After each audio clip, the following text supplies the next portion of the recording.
Lezi ndaba zehora lesikhombisa sikwethulela zinabukhoma ekomkhulu le-SABC e-Auckland Park eGoli nazo ezinohlonze kusihlwa nje.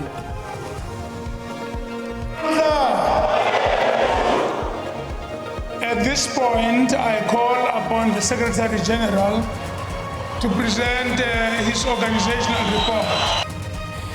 Ayaqhubeka nokungena amazwi enduduzo ngemva kokudlula emhlabeni kobe ngumholi we-Congress of the People uMusiwa Thera Lekota nobese neminyaka engamashumi-7. We'll be making all efforts that South Africans who are stranded are brought home safely. What is happening in the Middle East is calamitous. Umengameli wenzo Cyril Ramaphosa usayichaze njengenhlekelele impi esingene osukwini lwesihlanu ephakathi kwe-Israel, iMelika kanye ne-Iran njengoba sebebalelwa ngaphezulu kwenkulungwane abantu asebeshonile. I confirm that the funds were utilized solely for the vehicle repairs and were not connected to any way to my official duties or any operational matter. Ikomishana kaMehluleli uMadlanga engenele osukwini lwama-71 namhlanje ibilalele izethulo zobufakazi benhloko yophiko lwamacala obugebengu obuhleliwe uMajor General Richard Shibiri.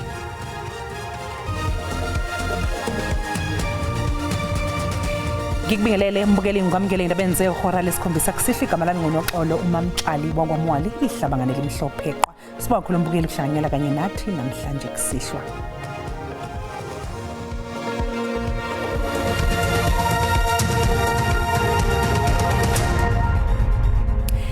Alokhu engene njalo amazwi enduduzo kulandela ukwedlula emhlabeni kukalowo bengumholi we-Congress of the People uMusiwa Lekota obephinde abizwe ngoThera.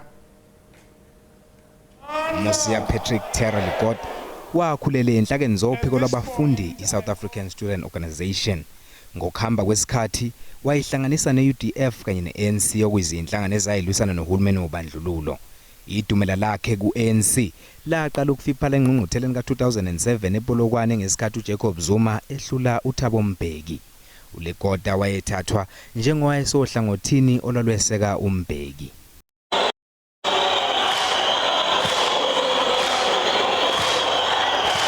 Ngemuva kwalokhu akuphelanga isikhathi eside uLekota noWillie Madisha kanye noMpazi Mashilo basungula iCOPE. The Congress of the People presents to the nation a leadership that is inclusive and represents the broader sections of South African society. Ungenzi kahle kweqembu ukhethweni ngo-2014 kwamphoqa uLekota ukuba ehlele ngenzansi ebone lapho angenzanga khona kahle. To all the members of the Congress of the People, when I made this commitment to eat my head, it was out of faith and belief in the commitment of each and every member of the Congress of the People. Nomengameli wezwe uCyril Ramaphosa wedlulise amazwi enduduzo ngekudlula emhlabeni kaLekota. And I continued to have a deep respect for him. He was a committed South African. He loved this country, much as we were now serving from different benches, as it were. So I will continue to honor him, and I'm going to pass my condolences to his family. uLekota ushonele esibhedlela eMidrand ekseni namhlanje. Uhulumeni uzoxhumana nabomndeni wakhe ngenhloso yokubhunga ngamalungiselelo okufihlwa kwakhe. Njalo ke amaqembu ezombusazwe ehlukene adlulise amazwi enduduzo ngokwedlula emhlabeni kaMusiwa Lekota. I think as the ANC we will always hold Mr. Lekota in very high regard for the role he played, not only in the African National Congress, but also in the struggle for the liberation of blacks in general, Africans in particular of this country. He's missed in Parliament. He's greatly missed, I am sure, by his family. And I proffer our deepest condolences. I literally have marched alongside him for the protection of farmers and the like. I've got to know him extremely well. And I think he will be greatly missed, and my deepest condolences to his family. Those who speak well usually say there's only one day we do not know, and usuku lokuhamba emhlabeni. So we are saying God has taken what belongs to him. Abalale ngenxeba alihlanga lungehlanga. On behalf of the economic freedom fighters, we do send our revolutionary condolences to a freedom fighter and someone that has also spent a large part of his life in prison and on Robben Island, and we appreciate his contribution that has brought us all here to be able to sit here in Parliament, and may his spirit live on and in us. Mr. Lekota was part of a generation of leaders who sacrificed, endured, and stood firm in the fight against apartheid. His imprisonment in Robben Island, his leadership in the UDF, and his later service in the democratic government reflect a life committed to advancing freedom and justice for all South Africans. As the president of COPE, Mr. Lekota was unafraid to take principled positions, even when they placed him at odds with his peers.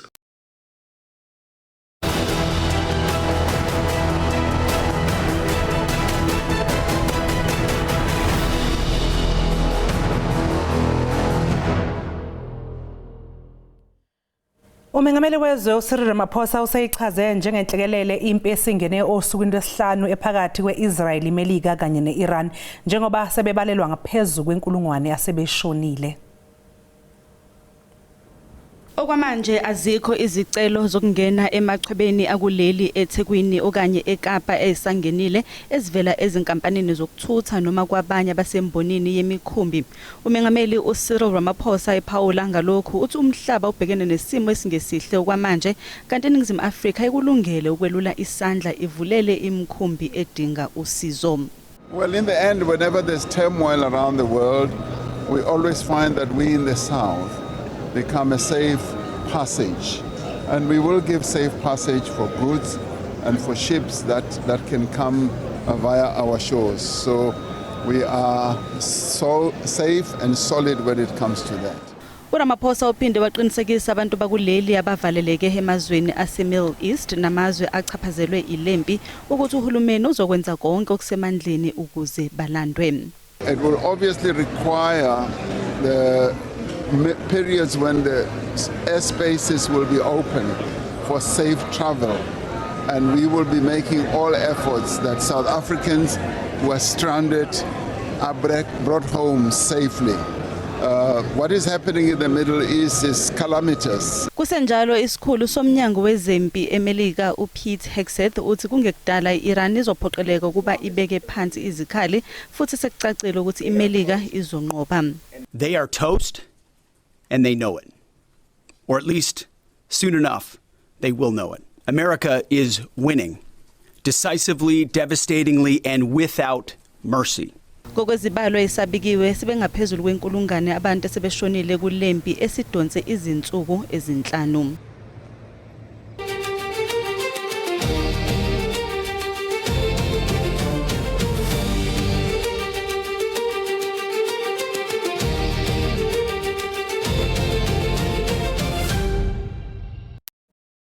Ikhomishana kaMehluleli uMadlanga engenele osukwini lwama-71 namhlanje ilalele izethulo zobufakazi benhloko yophiko lwamacala obugebengu obuhleliwe uMajor General Richard Shibiri. uShibiri osamisiwe esikhundleni usolwa ngokuthi wake wakixabezwa isizumbulu semali ngusomabhizinisi obhekene namacala uVusumuzi Cat Matlala. uMajor General Shibiri noma engavumanga ngokuphelele kodwa ukuhlonzile ukuthi kungenzeka kube khona ngandlela thile ukuqhambukela kwezigilamkhubi inhlakini zezomthetho ezifana nawo umbutho wamaphoyisa kuNPA ophikweni lwamaphoyisa kamasipala waseGoli nakwezinye inhlaka ezihlobene nalezi. My experience in the execution of my official duties, intelligence received from registered sources, crime intelligence reports, information derived from investigated case dockets, community intelligence structure. It is my considered professional view that in some instances, criminal syndicates have infiltrated or exerted influence within the law enforcement structure. General Shibiri ngelinye lamaphoyisa ku-SAPS elinesikhundla esiqhamile usola ngokusondelana kakhulu nabathathwa njengezigilamkhuba eziwumshungu ophazamisa ukusebenza kwezomthetho nobulungiswa okubalwa kubo ukatisi uKT Molefe kanye noVusimuzi Kate Matlala uziphendulele phambi kwekhomishana ngemali ezikulungwane ezingama-80 zamarandi ayinikwa uKate Matlala. I confirm that the funds were utilized solely for the vehicle repairs and were not connected to any way to my official duties or any operational matter. The loan has since been repaid in full through my own earnings and proceeds derived from my livestock and personal saving. Ile ukuthi wayefuna ukuhlangana nabaseshi uwitness A kanye nowitness B ngenhloso yokuthi abafumbathise ngezimveluphi ezinezishaqana zemali. Owabe engumshushisi wophiko olushushisa amacala omphakathi NPA sifundazweni eGauteng uadvocate Michael Mashugha utshela ikomiti laseParliament eliphenya ngeSAPS ukuthi umphenyi wezobunhlolo imele uPaul O'Sullivan wakwazi ukuphunyuka emacaleni obugebengu ngenxa yalokho akubiza ngokuthi ukuxambukela ohlelweni lozobulungiswa. Elinqina lithi uO'Sullivan ongumuntu osebenza ngondlela mnyama ngokuthi afumane iinkcukacha zabantu eziyimfihlelo ngokungekho mthethweni. Elinqina ledlulisa lisithi nakwityala likaO'Sullivan kwakukho ukuphazanyiswa kwelatyala. There was a considerable interference with the investigating officers, with me as a prosecutor, which would have contributed to the delay of the Camille Drift case 12/01/2070. Umashugha uthi uO'Sullivan kwaye noxa wakhe uSarah Jane Trent bazenze amagosa eIPID ngaphambili kuphando lwabo lukaphahlane. Then there was this contravention of Section 33(5) of the IPID Act, where they presented themselves and acted like IPID investigators. Ngaphezulu koku, uO'Sullivan ukwanaso nesivumelwano esikhethekileyo namapolisa ngemiqathango emayilandelwe xa eza kubanjwa ngamapolisa. The words I remember that I used there are that in any matter where the police have taken a decision to arrest the applicant, they must give him 48-hour notice. Umsebenzi wale komiti usaqhuba kwiindaba ze-SABC. Dingubulelani Philip eParlamente. Mbukelisi sasinje qhu ngapha ngasayitolo siyabuya nezinye indaba ungalinge unyakaze.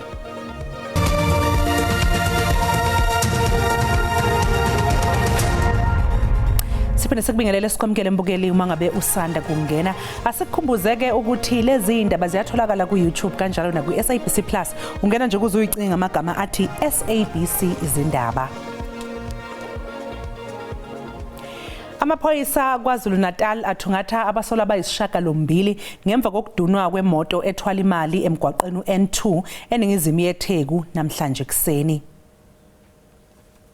Kumenze ukuhamba kwezimoto emgwaqeni N2 ngasenkampanini kaSimende NPC eThekwini. Kuthiwa amadoda behlomeza ngovolo ahlasele le moto adubula ebhekise kuyo yaze yama.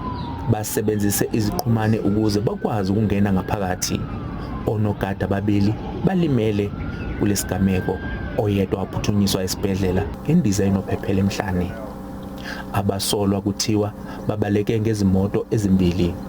The suspects fled the scene with several bags of money. However, the safe remained intact. Anyone with information regarding the whereabouts of the suspects is urged to contact the nearest police station or call our crime stop number 08600 101.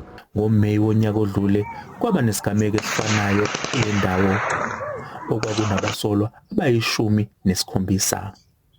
Kwabulawa owesifazane oyedwa, kwalimala abantu abayishumi-2 ababesemgwaqeni. Lokhu kwenzeka ngesikhathi abasolwa bebaleka endaweni. Onogada ababili bashaywa kanzima. Yize izibalo zakamuva zikhomba ukuncipha kokudunwa kwezimoto eziphatha imali, isifundazwe KwaZulu-Natal neGauteng sinezibalo eziphezulu. Asashaqekile amalungu emndeni yezisebenzi eyishone esakhiweni esibhidlike eOmonde eningizimu yeGoli njengoba ebeyohlonza idumbu namhlanje. Bekuwusizi lodwa emakhazeni yaseHebrew eGoli ngesikhathi kufika amalungu emindeni yezisebenzi ezishone ezidilikelwa isakhiwo eOmonde ngomsombuluko. Phakathi kwabanye bebezohlonza izidumbu abomndeni kaBongane Mahlangu abafuna ubulungiswa kanye nencazelo ngokushona kwendodana yabo. Kuhlungu kakhulu, sifuna ubulungiswa ngoba labantwana bebesebenekusasa, semncane kakhulu umntwana 29 years. Usenekusasa, sibhlungu kakhulu njengoba nje singazi sokwenza njani. Sothathana sihlanganise nani. Sifuna ubulungiswa, ikhampani icacisa ukuthi ikhambani. Sifuna ubulungisa kube khona bebakhokhele labantwana nomndeni. Asikho right, sibhlungu phela. Kubhlungu inhliziyo zethu. Izingane ezincane kangaka zishone kabuhlungu kanjeni. Obhekele zokuphepha komphakathi eGoli uDokotela Mgcini Shwaku uthi kunezinkomba zokuthi kwaba nobudedengu ngohlelo lonke lwesakhiwo. In structures like this, warning the public is that when you start to do a double story, you need to get those drawings to be approved by an engineer, because they will tell you what is the strength of material, the strength of your concrete. That's number one. Number two, they will tell you the size of a rebar. A rebar is that wire which is inside that this concrete. I-New Order Investment ebiqhuba umsebenzi wokwakha kulesakhiwo iqinisekisile ukuthi umonakalo owenzeke endaweni yesigameko ubangelwe ukudilika kukakhonkolo obekwakhiwa ngawo. Indela hlehliselwa umhlazi 10 kuNdasa icala lezalamani uSiyabonga noMalusi Ndimande nabasolwa ngokubulala uKenan aka Forbes nomngani wakhe uTibelo Tibbs Muthwane. Ndimande bathunyelwe ejele elikhulu eBhongweni eKokstad ngoJanuwari ngenxa zokuphepha. Ummeli wabo Advocate uSibusiso Dlamini uveza ukuthi uzofaka isicelo sokuthi labasolwa balethwe ejele laseWestville eThekwini besuswe eKokstad. Ukhala ukuthi ibanga lokuya eKokstad liphazamisa ilungelo labo lokuxoxisana kanti futhi abakwazi nokuxoxa nabo ngasese. Umshushiso omkhulu Advocate Elvis Cweka utshela inkantolo ukuthi umbuso usume ngomumo ukuqhubekela phambili nokuqulwa kwecala. Uthi umbuso usufaka isicelo sokuthi labalisa bakaNdimande bahlanganiswe nabanye abasolwa abahlanu enkantolo enkulu. Ongoti bezomthetho bakholwa ekutheni izelamani zakwaNdimande kuzomela ziveze ubufakazi obuqinile ukuze zinikezwe ibail.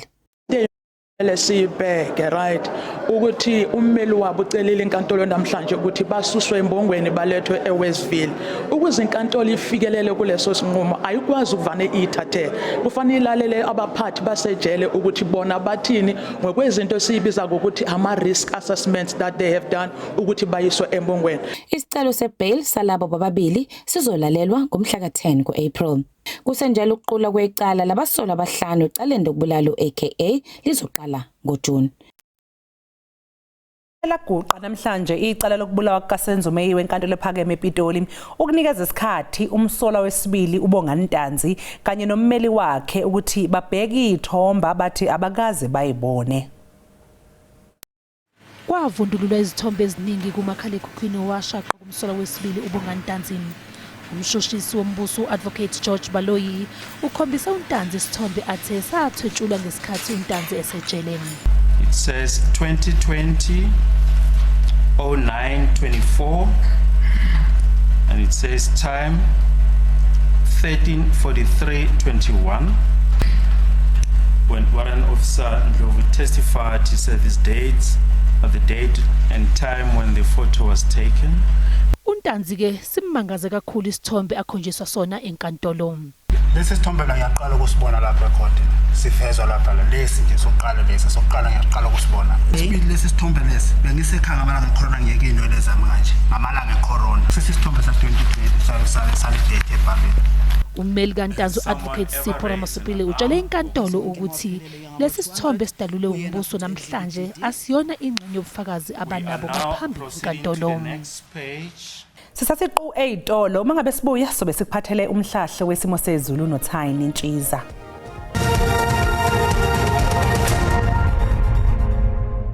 Nginibingelela babukele emakhaya ngiphinde nginamukele kwesimo sezulu sanamhlanje kusihlo ake sibheke sime kanjani siwaqaphela nje amathuba emvula nomoya alindelekile nje khona ke esifundazweni iNorthern Cape kana kanjalo nje esifundazweni iGauteng nakhona ke esifundazweni iLimpopo.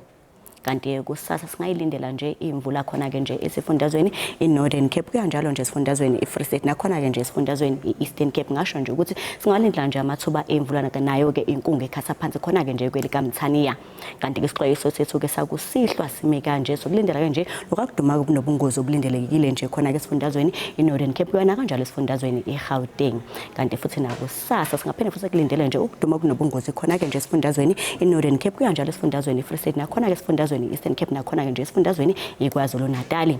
Kanti ke amazinga okushisa aphansi kusihlo ikakhulukazi impela mawubheke nje khona ke eKapa lodumo singawulindela nje 15 ngasho nje ukuthi khahlela ingubo ke izulu kakhulukazi impela mawubheke nje khona ke Upington singawulindela nje u22 kanti mawubheke nje khona ke eGoli Soweto kaNdonga ziyaduma singawulindela nje u17 kanti ke eMusina ngasho nje silashisa ke namhlanje ebusuku ngako nje u20 kanti mawubheke nje khona ke eMelo singawulindela nje u19 kanti ke eThekwini limi nje ku22 kanti ke eGqeberha namhlanje ebusuku ngasho nje ukuthi lipholile ngawo u13 kanti kusasa ngasho nje ukuthi lifudumele eKapa lodumo ngawo nje u26 kanti ke mawubheke nje khona ke Upington liyashisa ngo31 mawubheke nje khona ke eGoli ngasho ukuthi lifudumele ngo24 eMusina singawulindela nje u31 eMelo u25 kanti ke Ladysmith singawulindela u32 Kungundlovu singawulindela u34 mawubheke nje khona ke Richards Bay empangeni singawulindela u35 kanti ke eThekwini eClermont kwaMashu eMlazi libalele ngo32 mawubheke nje khona ke eGqeberha ngasho nje ukuthi lifudumele ngawo nje u24 isibeka lapho ke isimo sezulu sanamhlanje kusihla mina ke ngintombi kaMadlamini olangelihle ngoba libalele ngithi konke kufeziwe.